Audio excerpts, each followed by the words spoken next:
Bienvenue les amis dans cette nouvelle vidéo. Aujourd'hui on va parler matos. Je vais vous montrer un petit peu ce que je prends avec moi dans mon sac à dos quand je pars en tournage, en OP, en voyage.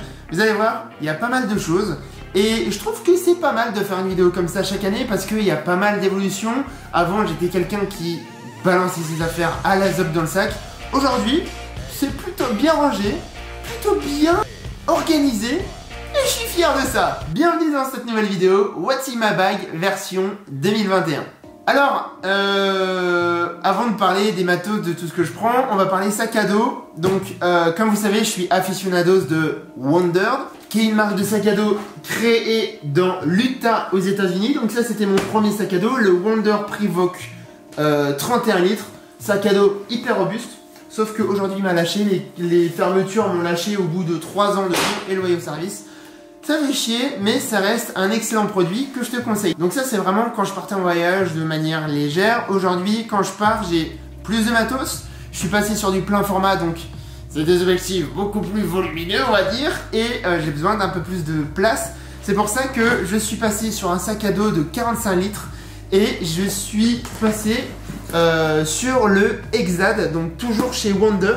Donc là, on est sur un sac à dos beaucoup plus volumineux, un peu plus gros, qui passe en cabine en avion. On a l'intérieur qui se présente en 3 parties. Je mets à l'intérieur 2 caméras cubes. Alors les caméras cubes, c'est ça. Donc en gros, c'est un rangement photo qui se présente comme ceci, qu'on peut enlever à votre guise, qu'on peut moduler avec des séparateurs comme ça qui se scratchent. Donc c'est assez pratique. On met dedans et on met le matos. Donc ça, j'en ai 2 qui sont organisés comme ceci. Donc ici, je mets tout ce qui est matos photo, mes objectifs pour la 7R3 qui est ma caméra qui me filme, et ici je mets le reste, tout ce qui est lumière portable, drone, GH5, etc. Mais ne vous inquiétez pas, on va y revenir très prochainement. Alors c'est très simple, comme tout est bien rangé, on va procéder par box de rangement. On va commencer par le premier caméra cube où j'ai tout mon matos photo. Alors le boîtier que j'utilise actuellement, c'est un A7R3, donc c'est la caméra qui me filme actuellement avec un 24 mm 1.4 G Master de Sony, c'est la folie. Et donc qu'est-ce que j'emporte à chaque fois avec moi? J'emporte 3 objectifs. Ça c'est l'objectif qui me suit absolument partout, le 12-24 f4. C'est un ultra grand angle, c'est-à-dire qu'on peut faire des photos comme ça ou comme ça, donc ça on voit vraiment du steak. C'est bien pour du vlog, c'est bien pour de l'architecture, c'est bien pour plein de choses. Et c'est vrai que je me suis vraiment habitué à cet objectif. Je m'étais longuement posé la question, est-ce que je dois prendre un 16-35 ou un 12-24?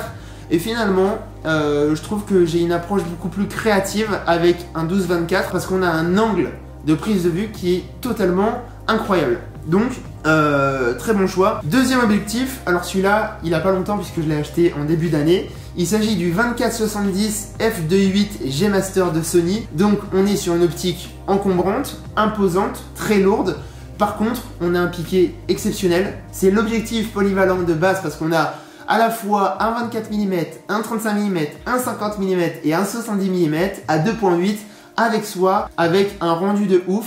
Franchement, c'est la folie. Autre objectif dont je me sépare jamais, et c'est vraiment la Rolls des Royce à avoir, à posséder, c'est le 70-200 f4. C'est vraiment un objectif à tout faire. On arrive à avoir une compression formidable. On arrive à faire des portraits. On arrive à faire plein de choses avec cet objectif. Au niveau du micro, j'ai mon bon vieux Rode Video Micro. C'est la folie. Ça coûte 60 € sur Amazon. Pour finir avec ce set, ça c'est vraiment un accessoire qui me suit partout. C'est un clip Peak Design sur lequel on peut venir fixer des objectifs. Et j'avoue que c'est assez pratique. Deuxième caméra cube, on rentre dans le vif du sujet. Donc, ma deuxième caméra qui me suit absolument partout pour avoir d'autres angles de prise de vue. Mon petit GH5 qui est toujours d'actualité, monté avec un 12-60 2.8 constant. En fait, le GH5 c'est vraiment cool parce que c'est une caméra polyvalente qui filme vraiment super bien. Moi, je m'en sers principalement en guise de deuxième caméra et de caméra pour faire des ralentis à hauteur de 180 images à la seconde. Et c'est plutôt stylé. Donc voilà, j'oublie pas le petit GH5, il est toujours là avec moi. Et ce qui est cool, c'est que quand tu passes d'un plein format comme la 7R3 au GH5, t'as l'impression d'avoir un jouet parce que c'est léger, le micro 4 tiers, bah, c'est petit, c'est pas encombrant, les optiques sont toutes petites. Et en vrai, c'est pas mal. Ensuite, on retrouve mon bon vieux drone, le Mavic 2 Pro. Alors pareil, il me suit partout quand on a l'autorisation de voler. C'est vraiment le drone qui m'a fait aimer la photo aérienne. Je vous montre quelques exemples de photos que j'ai pris avec. En soi, qualité d'image incroyable. L'ouverture est réglable, ce qui était nouveau pour un drone quand je l'ai acheté. On a un capteur 1 pouce, donc ça permet de capter quand même pas mal de lumière. Et en soi, les possibilités créatives sont extraordinaires. Donc, le Mavic 2 Pro est ici, avec sa bonne vieille télécommande. Ça, c'est très cool, c'est une petite lampe, c'est l'Aputure ALM9. Donc, c'est une petite lampe qui coûte 50 € qu'on peut fixer sur son boîtier et qui éclaire genre méga bien. Donc, on peut gérer l'intensité, on a des filtres qui sont vendus avec, qui se clipsent dessus. Donc, on a des tons chauds, des tons froids, et on a un diffuseur. Alors ça peut paraître cheap comme ça, mais c'est vraiment une petite light d'appoint qui est méga puissante et qui peut te sauver un shooting. Voilà. Donc ça, c'est très très cool, c'est signé Aputure. Deuxième caméra cube. Done. On arrive sur les accessoires GoPro. Alors pour les ranger, j'ai utilisé les deux sacoches de Bose QC35 que j'avais. D'ailleurs, où est mon casque ? Il est là, je vous le recommande, c'est le casque qui m'accompagne absolument partout. Bose QC35, réduction de bruit incroyable, pratique, élégant, smart, bref, je vous recommande. Et vu que j'en avais deux, j'ai collaboré avec eux pour leur faire des photos il y a un an.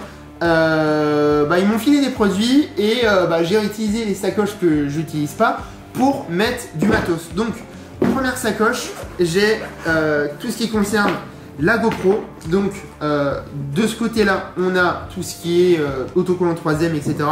On a la GoPro Hero 5 Black qui me suit partout, et surtout celle que j'adore particulièrement, ma chérie, la GoPro 360, la GoPro Max. Et en soi, je pense que si vous me suivez sur Insta ou sur YouTube, vous savez à quel point j'adore cette caméra. La qualité d'image est cool. Par contre, faut pas trop zoomer dans le fichier, sinon c'est vite dégueu. Mais en tout cas, c'est stylé. Pour aller avec la GoPro 360, j'ai une perche qui fait 60 cm repliée. Et une fois dépliée, elle fait 2,80 m. Donc autant te dire que tu peux faire des plans ultra cool. Et même quand le drone est interdit, ça te permet d'avoir des images aériennes stupéfiant. Dans la sacoche, je mets tout ce qui est vis, etc. Accessoires GoPro, donc ça c'est assez pratique. Et dans le deuxième bag, je mets le harnais poitrine pour la GoPro, et je mets surtout un small rig qui me permet d'accrocher ma GoPro sur la moto avec cette chose qu'on vient visser où on veut. Et là-dessus, donc je me suis acheté des petites vis, je sais pas comment ça s'appelle, ça doit être des vis de fixation, mais en tout cas je viens le mettre ici, comme ça je peux accrocher ma GoPro absolument partout. Et je vous avoue que l'effet, vous le connaissez, sur ma moto, ça donne à peu près ça. Ouais, c'est stylé. On va passer à la sacoche où je mets mes disques durs. Alors là j'ai mon ordi qui est en train de tourner, donc je les ai pas tous mis dedans, mais je mets tous mes disques durs là-dedans. J'utilise le SanDisk extrême portable SSD, donc c'est la folie, j'en ai 3 de 1 Tera. Et de l'autre côté, je mets tous les câbles. Dernière sacoche qui est divisée en deux compartiments, la caverne d'Alibaba. Donc j'ai toujours en permanence mes batteries qui sont chargées, qui sont dedans. J'ai en permanence de quoi nettoyer mon boîtier avec ses différents artefacts. Toujours dans le côté nettoyage, j'ai de quoi nettoyer mon boîtier avec une pulvérisation d'air.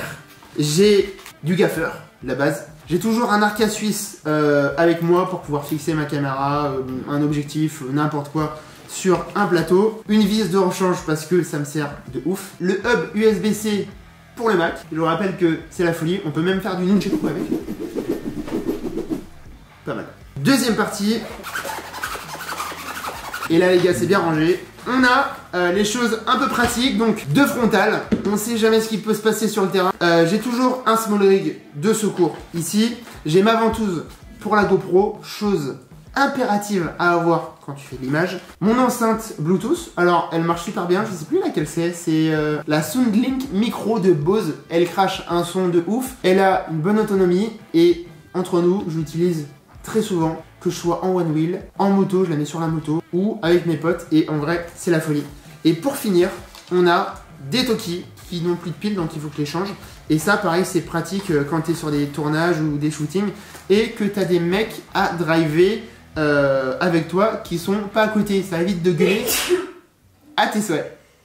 Et à tes souhaits. Et ça te fait conserver pas mal de salive, donc c'est plutôt pratique. Il me semble que j'ai fait le tour. Bah alors. Dernier truc à pas oublier, je pars toujours avec des fumigènes maintenant, j'en ai toujours 2 d'avance, donc là c'est 2 fumigènes de 1 minute, des rouges, qui peuvent permettre d'être créatifs sur des scènes particulières. Donc voici un petit peu tout ce que je prends pour partir en voyage. J'espère que ça vous a plu, j'espère que ça vous a donné des envies d'achat. Si c'est le cas, je vous mets tout mon matos en description, donc n'hésitez pas à aller jeter un œil sur Amazon, sur les prix, etc. etc. Dites-moi un petit peu en commentaire ce que vous avez comme matos, au niveau des lights, au niveau des caméras, des objectifs, des drones, etc. etc. Ça m'intéresse et c'est toujours cool d'échanger. Nous on se retrouve la semaine prochaine pour une nouvelle vidéo. Les amis, gardez la forme, prenez soin de vous, protégez-vous avec ce putain de masque qui nous fait chier mais qui est nécessaire. Et on se dit à très vite pour une prochaine vidéo. Salut!